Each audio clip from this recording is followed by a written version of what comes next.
Who would you pick as your Heisman person right now, as Heisman hopefuls? We've got, pretty much everyone on the list right now. So who would you pick if it was to end today? Has to be Travis Hunter. We have never seen anybody do what Travis Hunter is doing presently. Not Charles Woodson, not Andre Woolfolk. I mean, I'm thinking about all the two-way players, not Devin Hester, anybody you want to think of as exciting. We haven't seen them do this. The issue is not just that he has 60 catches for 757 yards, or that he's got the 2 picks, 20 tackles, the forced fumble.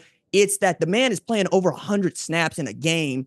And we're talking about an injury that, took him out of a couple games, and they sat him in the second half against Arizona like you would for a guy that needs the rest. But his conditioning, we need to talk more about, because that dude is running gassers on every single play and making it happen. I got to go with Travis Hunter yesterday, today, tomorrow.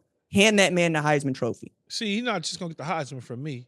I got him in the trifecta, right? I got him the Heisman, the Biletnikoff, and the Thorpe. That's what I got him. I had the trifecta. He's a trifecta. Because think about it. You just talked about his statistical numbers at the receiver position. Okay, that's what everybody else, that's the top receiver. And you already know as a defensive back what he is. And then you put those two together, it wins him the Heisman. Why wouldn't it win him those other individual awards? Because he's going to be first-team All-American on pretty much everybody's All-American board. What defensive back are we talking about at the cornerback position that's really out there like Travis Hunter? And then if we talk about the receiver position, RJ, we could say Ryan Woods, but their numbers are comparable. And he's doing it with 100 snaps a game. You're making a really great argument.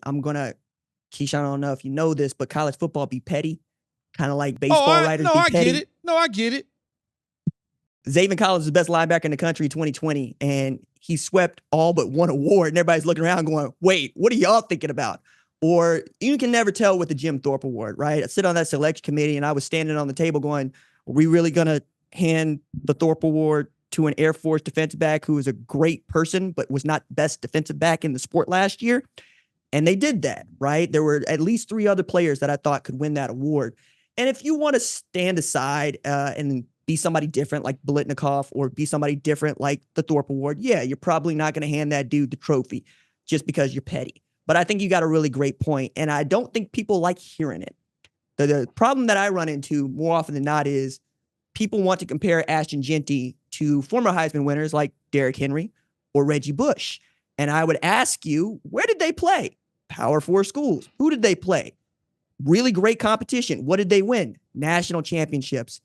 You're not going to do that at Boise State. And you take it all the way back. 1990 is really the last time we think of a group of 5 player winning the Heisman Trophy, and that's BYU's Ty Detmer.